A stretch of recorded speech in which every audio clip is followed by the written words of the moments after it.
नमस्कार प्यारे विद्यार्थियों। मॉडल टेस्ट के बाद आपका ये आज का सेकंड टेस्ट है कक्षा 12 का हिंदी अनिवार्य का। जैसा कि आप सभी को विदित है कि आज से सेकंड टेस्ट शुरू हो रहा है। तो प्यारे विद्यार्थियों, हम हिंदी अनिवार्य के इस टेस्ट को हल करना शुरू करते हैं। यह है बोर्ड के द्वारा भेजा गया है और अध्यापकों को ये भी कहा गया है कि आप अपने स्तर पर बना सकते हैं। तो ये उन पर निर्भर करता है कि वो कौन सा टेस्ट बनाते हैं। तो प्यारे विद्यार्थियों, अपने इस टेस्ट को हल करना शुरू करते हैं उससे पहले आप वीडियो को लाइक कर दीजिए, चैनल को सब्सक्राइब कर दीजिए और घंटे वाला निशान भी दबाना न भूलें। देखो, हिंदी अनिवार्य सभी प्रश्न करने अनिवार्य है। प्रत्येक प्रश्न 1 अंक का है, 20 अंक है। तो ये लो, आपका प्रश्न आ गया। और प्रश्न क्या है? निम्न में से कौन सी रचना हरिवंश राय बच्चन जी द्वारा लिखित है? निम्न में से कौन सी रचना हरिवंश जी द्वारा रचित है? मधुल कलश, निशा, निमंत्रण, आरती और अंगारे, एबस है तीनों। तो बिल्कुल तीनों ही है, तो आपका द हो जाएगा पहले के अंदर। दूसरा प्रश्न है, निम्न में से कौन से कवि का दर्शन हालावादी दर्शन है? मुक्तिबोध, शमशेर, आलोक, बचन। तो प्यारे विद्यार्थियों, दूसरे प्रश्न का उत्तर है आपका बचन, यानी द। तो ये लिखिए द ब्रैकेट के अंदर। प्रश्न नंबर 3, खरगोश की आंखों जैसा लाल सवेरा में कौन सा बिंब है? सप्रम, घ्राण, दर्शे, सर्वे। तो प्यारे विद्यार्थियों, ये है आपका दर्शे, से। तो ब्रैकेट में आप क्या लिख दीजिए? से लिख दीजिए। आगे बढ़ते हैं प्रश्न नंबर 4 की तरफ। प्रश्न नंबर 4 देखिए आपकी स्क्रीन पर क्या है। दुनिया रोज बनती है रचना के लिए निम्न में से कौन सा कथन सत्य है? आलोक धनुआ इसके रचयिता है। ये कवि का एकमात्र काव्य संग्रह है। पाठ्य पुस्तक में आई कविता पतंग इसी संग्रह का हिस्सा है। तीनों ही कथन सत्य हैं। तो चौथे प्रश्न का उत्तर है प्यारे विद्यार्थियों द। तीनों ही कथन सत्य हैं। तो ये जो ब्रैकेट दिया है उसमें क्या लिख दो आप? द लिख दो। प्रश्न नंबर 5, कविता के बहाने रचना में कविता की तुलना किससे नहीं की गई है? चिड़िया से, फूल से, बच्चे से, कील से। तो प्यारे विद्यार्थियों, कील से नहीं की गई, बाकी सभी से रचना की गई है। तो इसका उत्तर भी आप क्या कर दो? द कर दो। प्रश्न नंबर 6, सहर्ष स्वीकारा है कवि के कौन से काव्य संग्रह से लिया गया है? भूरी भूरी खाक धूल, चांद का मुंह टेढ़ा, काठ का सपना, विपात्र। तो प्यारे विद्यार्थियों, छठे प्रश्न का उत्तर है ब, चांद का मुंह टेढ़ा। ब कर लीजिए। आगे बढ़ते हैं प्रश्न नंबर 7, बात सीधी थी पर एक बार रिक्तान के चक्कर में जरा टेढ़ी फंस गई। बात सीधी थी पर एक बार अलंकार के चक्कर में पड़ गई, छंद के चक्कर में टेढ़ी फंस गई, या भाषा के या बोली के। तो प्यारे विद्यार्थियों, ये भाषा पर निर्भर करता है। तो आपका उत्तर क्या है? स है। सातवें का भी ब्रैकेट में उत्तर है, स लिख देना। आगे बढ़ते हैं प्यारे विद्यार्थियों प्रश्न नंबर 8 की तरफ। प्रश्न नंबर 8 आ गया आपकी स्क्रीन पर। बात की पेच खोलना से कवि कौन सी विशेषता बताने चाहते हैं? बात का प्रभावी हो जाना, बात को सहज और स्पष्ट करना, बात में कसावट ना होना, बात का पकड़ में ना आना। तो प्यारे विद्यार्थियों, 8वें प्रश्न का उत्तर है ब, बात को सहज और स्पष्ट करना। तो ब्रैकेट में आप लिख दो ब। प्रश्न नंबर 9, दिन जल्दी जल्दी ढलता है में जल्दी जल्दी में कौन सा अलंकार है? यमक अलंकार, सलेश अलंकार, पुनरुक्ति, प्रकाश, इनमें से कोई नहीं।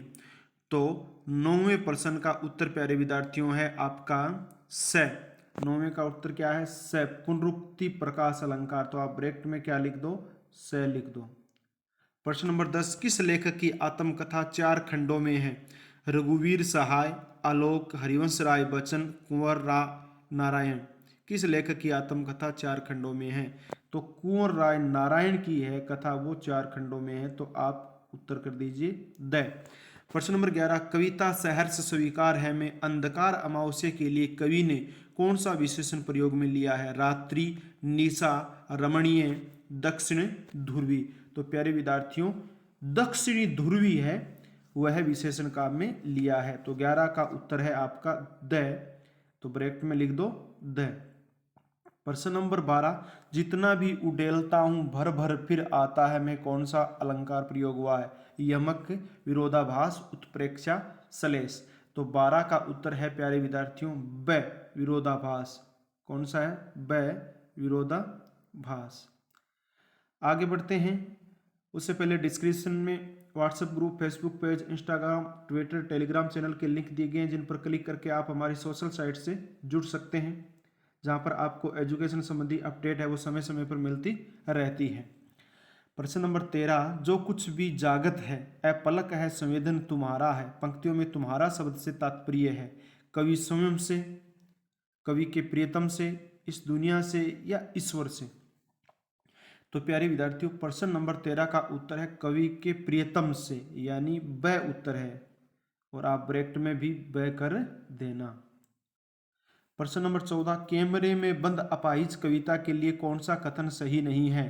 मीडिया वालों की निर्ममता का सफल चित्रण हुआ है, व्यंग्यात्मक शैली का प्रयोग है, नाटकीय शैली का प्रयोग है, या साक्षात्कारता अपाहिज की हालत देखकर दुखी था। तो प्यारे विद्यार्थियों, 14 नंबर प्रश्न का उत्तर है आपका साक्षात्कारता अपाहिज की हालत देखकर दुखी था, यानी द उत्तर है। क्या उत्तर है आपका? द। प्रश्न नंबर 15, निम्न में से कौन सा उपमान उषा कविता में प्रयोग में नहीं लिया गया है। विहंगों का स्वागत गान, आकाश को नीला शंख, राख में लिपा चौका, लाल खड़िया में मली हुई स्लेट। तो प्रश्न नंबर 15 का उत्तर है विहंगों का स्वागत गान ए। प्यारे विद्यार्थियों, इन प्रश्नों का उत्तर आपके हिंदी के व्याख्याता के द्वारा बताया गया, हल किया गया है, और मैं तो केवल आपको बता ही रहा हूं। हो सकता है एक आध प्रश्न गलत हो जाए। पतंगों के साथ साथ वे भी उड़ रहे हैं अपने रंध्रों के सहारे। पंक्ति में रंध्र शब्द से तात्पर्य है बालक की शारीरिक संरचना, बालक का जोश व उत्साह, पतंग की डोर और पंख। तो 16 नंबर प्रश्न का उत्तर है बालक का जोश और उत्साह, यानी ब। तो ब्रैकेट में आप ब कर देना। बच्चों, वीडियो को लाइक जरूर कर देना, चैनल को सब्सक्राइब कर देना। बड़ी मेहनत के साथ ये वीडियो बनाया जा रहा है। अगला प्रश्न देखिए आप, प्रश्न नंबर 17। प्रश्न 17 देखिए क्या है। निम्न में से कौन सा कथ्य उषा कविता के लिए सही है। इस कविता में शहरी परिवेश का चित्रण है। इस कविता में संध्या समय में पल पल परिवर्तित प्राकृतिक दृश्य का शब्द चित्र है। इस कविता की शैली बिंब विदायनी है। कविता में नीले शंख जैसा में अनुप्रास अलंकार है। तो प्रश्न नंबर आपका 17, तो 17 का उत्तर है भाई, इस कविता की शैली है वो बिंब विदायनी है, यानी स उत्तर है। 17 का उत्तर कौन सा है? स। प्रश्न नंबर 18, बाहर से हंसना और भीतर से रोना तथा किसी अज्ञात की यादों में खोना इस अंश में झलक दिख रही है। केवल छायावाद की, केवल रहस्यवाद की, दोनों की, या इन दोनों में से किसी की नहीं। तो 18 का उत्तर है केवल रहस्यवाद छायावाद दोनों की, यानी स उत्तर है आपका। 18 का उत्तर है स। 19, रघुवीर साय की कैमरे में बंद अपाहिज कविता उनके काव्य संग्रह से ली गई है। आत्महत्या के विरुद्ध, लोग भूल गए, सीढ़ियों पर धूप, हंसो हंसो जल्दी हंसो। तो प्यारे विद्यार्थियों, 19वें का उत्तर है ब, लोग भूल गए हैं, ब से ली गई है। प्रश्न नंबर 20, कविता के मायने कविता में किस प्रकार की शैली का प्रयोग आप पाते हैं। अभिधा प्रधान कथन शैली, लक्षणा प्रधान कथन शैली, व्यंजना प्रधान कथन शैली, या इनमें से कोई नहीं। तो 20वें प्रश्न का उत्तर है आपका व्यंजना प्रधान शैली, स उत्तर है। तो ब्रैकेट में लिख देना स। प्यारे विद्यार्थियों, ये आपका सेकंड टेस्ट था जो आज जारी हुआ है। आपने वीडियो को अंत तक देखा, इसके लिए बहुत बहुत धन्यवाद। ये लेट जारी हुआ था, इससे पहले एक वीडियो आपका अपलोड किया गया, वो एक इम्पोर्टेंट एक आपके हिंदी के लेक्चर के द्वारा बनाया गया वीडियो था, डाइट के द्वारा। तो प्यारे विद्यार्थियों, ये हिंदी के ही लेक्चर के द्वारा बनाया गया और हल किया गया है। अगर वीडियो पसंद आए तो लाइक कर दीजिए, चैनल को सब्सक्राइब कर दीजिए, घंटे का निशान भी दबा दीजिए। अगले टेस्ट में मिलेंगे। आज धीरे धीरे करके लगभग टेस्ट आपके अपलोड कर दिए जाएंगे। टेस्ट में अगले में मिलेंगे, तब तक के लिए जय हिंद।